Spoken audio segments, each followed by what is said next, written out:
Bum bum bum bum bum bum bum bum bum bum bum bum.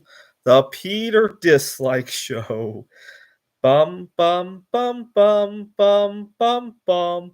All right, this is my second installment of absolutely do not even think about hitting the like button. Yesterday, I was talking about some childhood memories, but I got interrupted. I was at a chess club actually, and got kind of interrupted in the middle of that. So I thought I would leave. I would continue where I left off yesterday.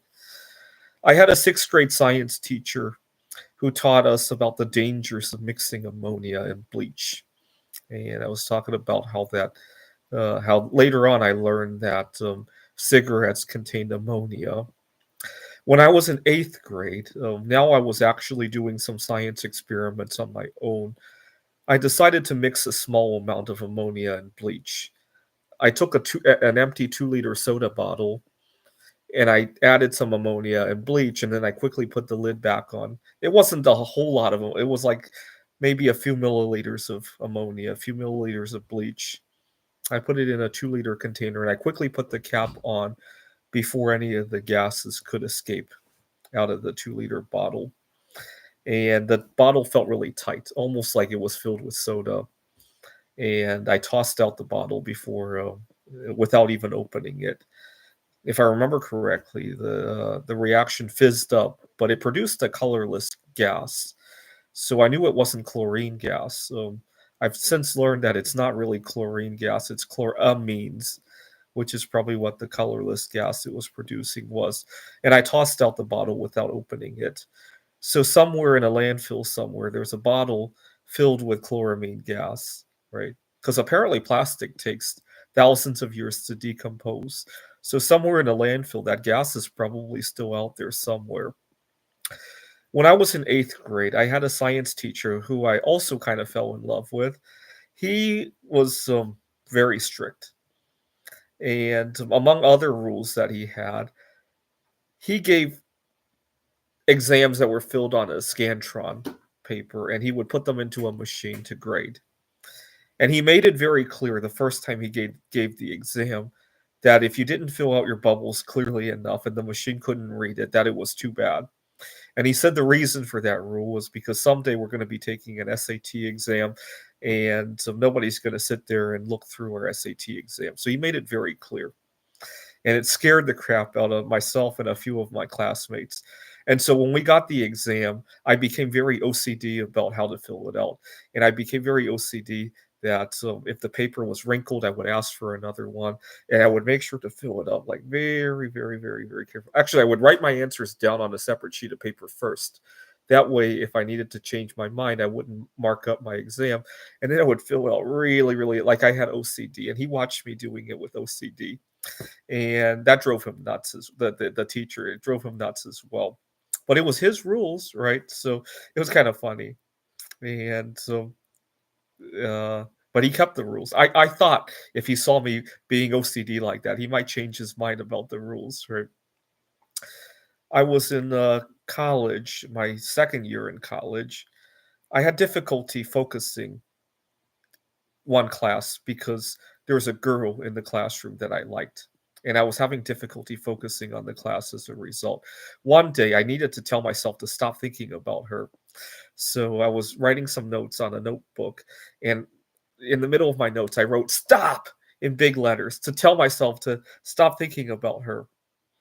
And later on, I was studying, and one of my classmates saw the stop. Actually, I wrote it quite a few times during that semester, all throughout the notebook. In the middle of notes would be "stop" in big letters across the notes, and my classmate asked me what it was all about, and I was embarrassed about the reason I was writing the stop.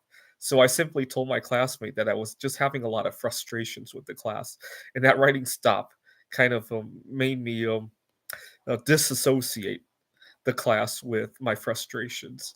And so my classmate decided to write stop a few times as well. He didn't know he didn't fully appreciate the reason behind the word stop though. So it was kind of funny. Now around the same time, this was in the early 2000s. Around the same time I also started collecting coins. One day, my mom had taken me to a coin shop, and the coin dealer had a 1,000-ounce silver bar. It's about the size of a shoebox. And I remember thinking to myself, I can't wait until I have 1,000 ounces worth of silver, and then I'll trade it up for the bar. I really love the concept of a 1,000-ounce silver bar. I used to love to search rows of half dollars for silver coins. And I thought to myself, when I have 1,000 ounces of silver in silver coins, I'm going to come back here and trade it for a 1,000 ounce silver bar. And it's about 7,000 or so coins. And I never got anywhere near that. And I actually remember the day I first had 1,000 ounces of silver. I was working on my PhD at this point, 2010. And I still remember the coin that pushed me over the threshold. I had gone to a local coin dealer and bought some Canadian silver dollars.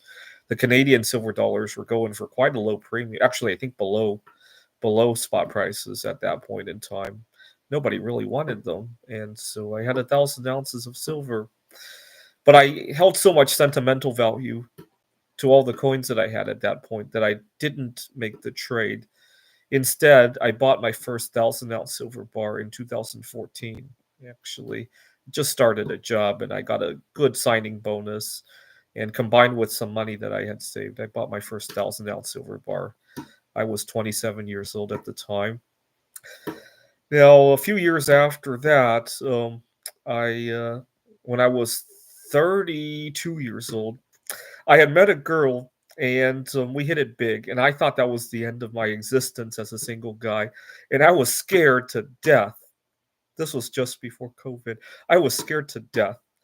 And I remember thinking to myself, this is my last time going to Taiwan as a single guy. I'd taken a trip that year. My last time competing in the Computer Olympiad as a single guy. And I was just wrapping things up.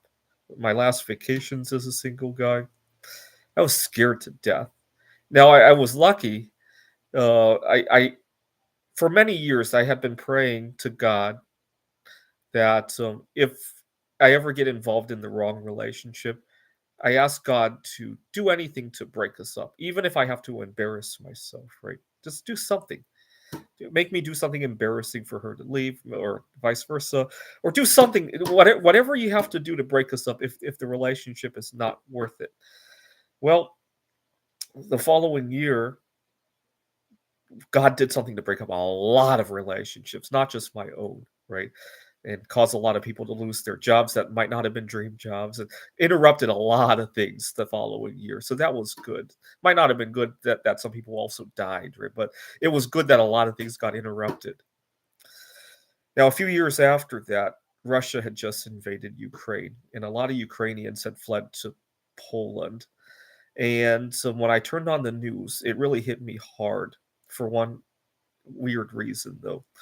On the news, it showed the Chopin Airport in Warsaw, and it showed a lot of baby strollers that the Polish people had donated to help the Ukrainians who had fled with their children.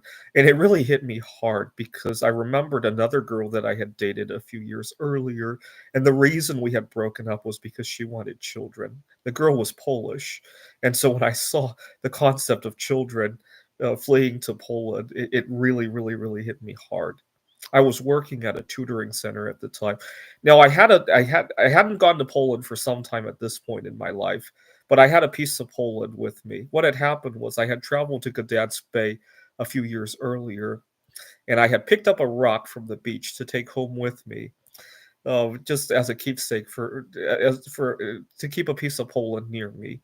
And I nicknamed the rock another substance that was discovered by the Polish, right? Although it wasn't discovered in Poland. I nicknamed the rock polonium. And after the situation in Poland and Ukraine, uh, I had a I had a colleague who was Ukrainian, so I brought the rock to work. We had a fish aquarium with fish in it, and I put it in there so that we could all look at it. A little support for Ukraine and Poland. Well, it's just my luck that the following week one of the fish died, and my colleague joked that maybe there really was polonium in that rock. Well, if there really was polonium in that rock, it wouldn't have been polonium on the day I picked up that rock 5 years earlier, right? It would have had to exist as either uranium or maybe lead 210, right? and then became polonium and killed the fish, and then it wouldn't be it would be lead 206 today, right? Uh, there's a statistical chance that there was an atom like that, right? When I was 9 years old, my parents got into an argument one day. We were shopping at Food for Less, and my parents got into a argument at the grocery store. It was over something really silly. My parents weren't having infidelity issues. They weren't having money problems. This was at the height of the dot-com bubble. It was something silly. It might have even been about me, right? After all, I used to cause a lot of trouble at school and get in trouble, get detention at school. It might have even been about me. I can't remember what they were arguing about. But my dad refused to leave. And my mom took me and we went to I was taking piano lessons. My mom drove me to the piano teacher and then drove me home without my dad. And by the time we got home, we discovered my dad had somehow made his way home. And so he had locked all the doors and refused to let us in. And so we ended up having to call the police. And the police had a very stern discussion with my dad. And later on, my dad claimed that he had walked all the way home from the grocery store. This was about 7 miles away. And I still don't know if he really did walk all the way. I mean, it's possible, but I think it's much more likely he called a cab or met up with a friend or something. Oh, but it made a lasting memory. Now looking back at it, all of us can laugh. In fact, when I talk to my parents about it, they can't remember what they argued about. I can't remember either. Oh, so it was all good. Anyway, so enjoy it for what none of these things were all that great memory, especially the argument and the writing the stop on the notebooks and the argument about whether or not an answer counted on an exam and the OCD. I mean, those were very upsetting when they happened, but in retrospect, we could all laugh about it. So when something upsetting happens today, laugh because you will someday. This is the Peter Dislike Show. Bum bum bum bum bum bum bum bum bum bum bum bum. The Peter Dislike Show. Bum bum bum bum bum bum bum.